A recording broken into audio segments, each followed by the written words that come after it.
ก็วันนี้เราพาสมาชิกใหม่มาเที่ยวนะครับมาเที่ยวกับครอบครัวของเพื่อนนะครับวันนี้เพื่อนก็พาภรรยาและลูกแต่ไม่รู้ว่าภรรยาคนที่เท่าไหร่นะครับ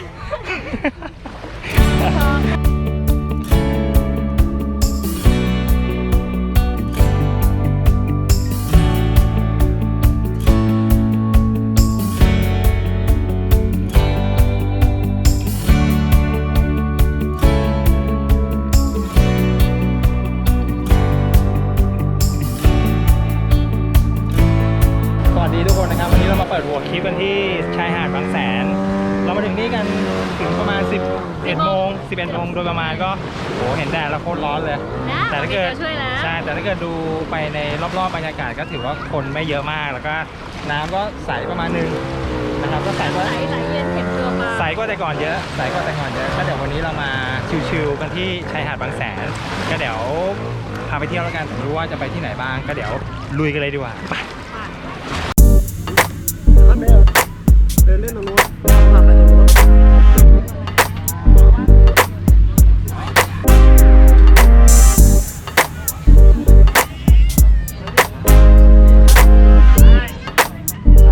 ลุยผู้ผา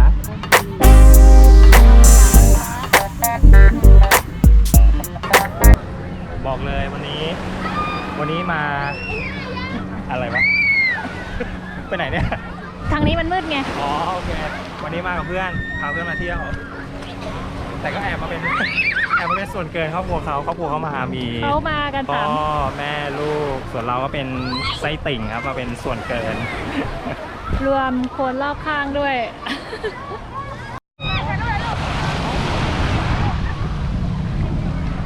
ได้นะแต่ว่าไม่เห็นหน้าน้อง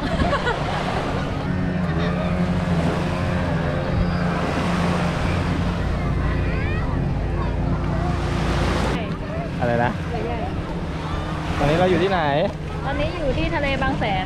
ตอนนี้มาบรรยากาศชิลมากวันนี้มากับครอบครัวตัวน้อย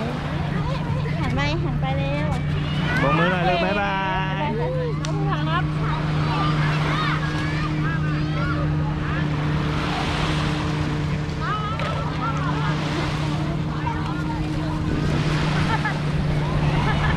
สมาชิกใหม่ของ Dark Arena นะครับมาร่วมแจมทริปกับเราด้วย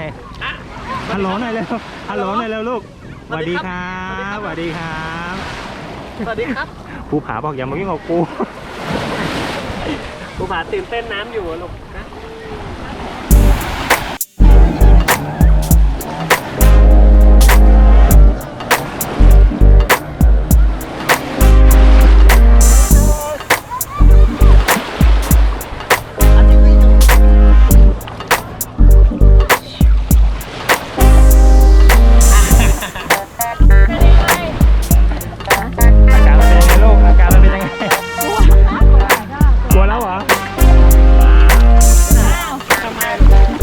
ลงมาลูกลงมา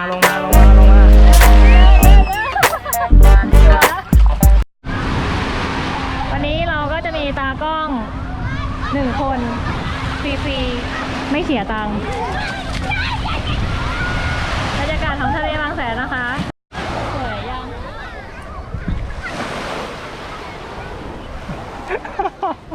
เอาใหม่ตรงนี้เลยตรงนี้เปิดหมวกหน่อย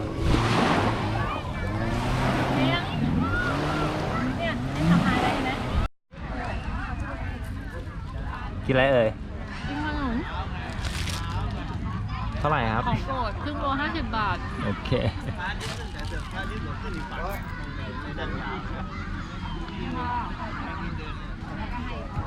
เดี๋ยวตังเก็บขนมอร่อยไหมอร่อยมากเลยเฮ้ยมีขนมแฝดด้วยอ่ะ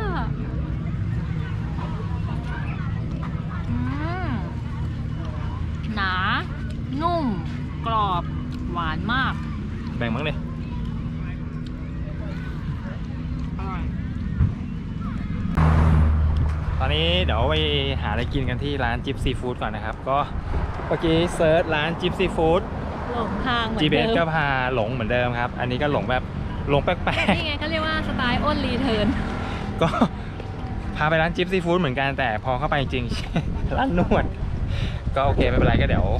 กอง แสดงว่าเป็นนวดบ่อยมาใช่ไหม ก็กองทัพต้องเดินให้ท้องเราลุยโซโล่ของกินก่อน กองทัพไม่ได้เดินด้วยขาเหรอครับ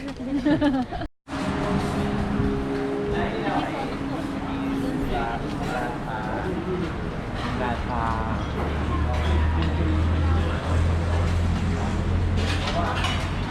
นั่นแหละเดี๋ยวให้เขาเคลียร์ก่อนตรงนี้นะครับเอาตรงไหนตอนนี้ก็มาอยู่ที่บรรยากาศในร้านวันนี้ร้านถือว่าคนเยอะมากวันอาทิตย์ เป็นสถานที่ท่องเที่ยวยำมีตัวมีช่วยเลือกแล้วเนี่ยแล้วเลือกอะไรกินอะไรน้องข้าวไข่อะไรครับ ภูผาบอกว่าอยากได้นมสดกระป๋อง น้ำหมากมาเลย น้ำเย็นหรือน้ำเยิ้มเลยอะน้ำเย็นหรือน้ำเยิ้มลงเมื่อกี้ เข้าไม่มีหลอดหลอด นี่มีหลอดเหรอเขา ร อ อยู่ มีอยู่รอมีอยู่ เขาอยู่ที่หลอดดู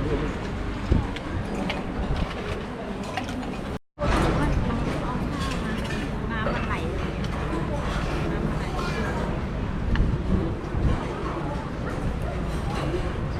ก็ผัดกะเพราก้างก็สั่งมาอย่างเดียวแล้วกินกัน4 คนแล้วก็เขามีน้ำปลาพริกมาให้คนละตัวครึ่ง กินได้ข้าวพร้อมกินน้ำปลาพร้อมก้างพร้อม ข้าวเปล่าแล้วก็ข้าวเปล่าพร้อมก็เดี๋ยวถ้าเกิดไม่อิ่มก็เดี๋ยวสั่งข้าวเปล่าอีกโถนึง กินกับพริกน้ำปลา พริกน้ำปลา ครับ โอเคครับวาง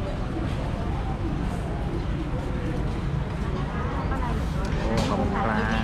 ต้มยำทะเลหม้อไฟ นี่เลยภูผาป้าของภูผามาแล้วลูก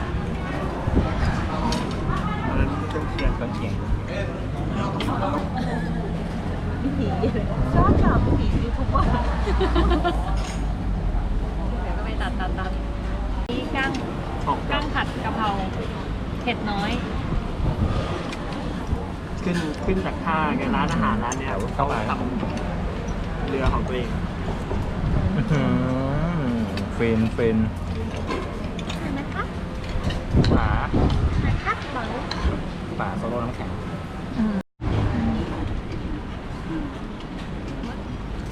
นี่กินเปล่านะ อะไรนะ ไข่ ไม่เอาเอาเลย จะชอบถ้าไม่กินจะกินเอา เอาเลย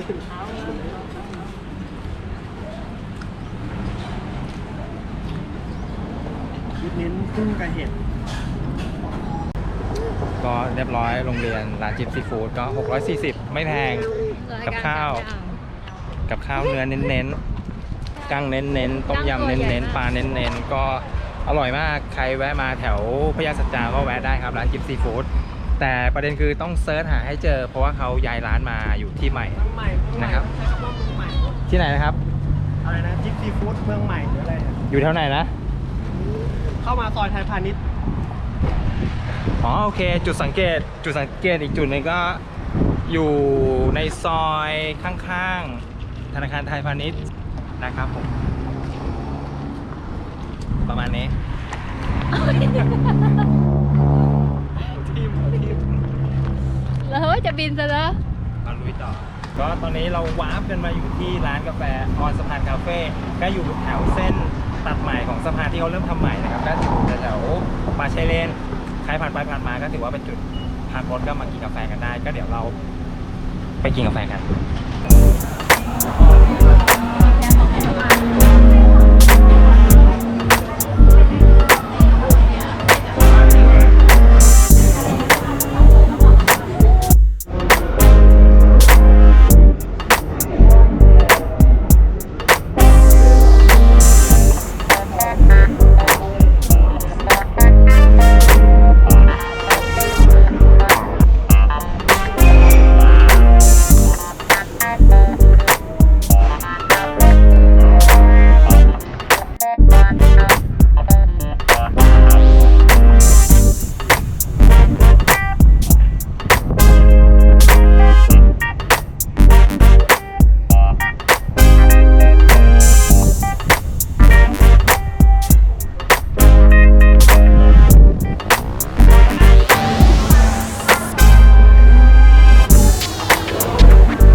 เย็นหวานน้อยกับคาปูชิโน่หวานน้อยก็เดี๋ยวพอได้คิวแล้วเดี๋ยวไอ้เนี่ยมันจะสั่งรอคิว ไฟช็อต จัดไป ได้กาแฟแล้วไปได้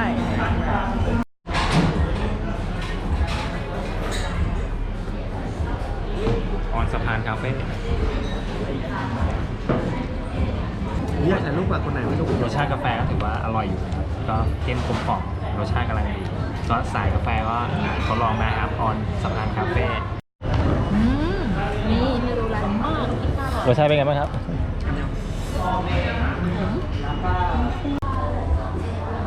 ทำไมทำได้ไง ขม อันนี้หวาน กาแฟเปล่าร้านเล่น เอาหลอดไปทำอะไรเนี่ย ให้หลาน ร้านเล่นครับลูกเล่นลูกชอบเล่น ชอบเล่นหลอด ชอบเล่นหลอก แล้วขณะนี้ทำอะไรครับ อ๋อ อัพโหลดรูปจาก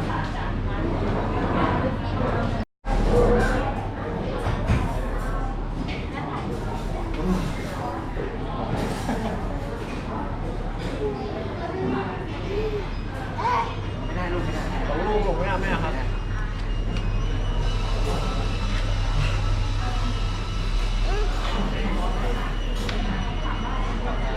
นี่ของผู้หาดิ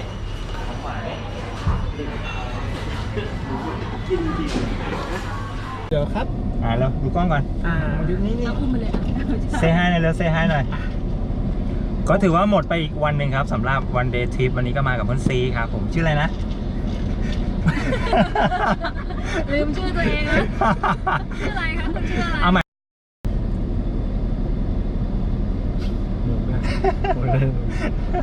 โอเค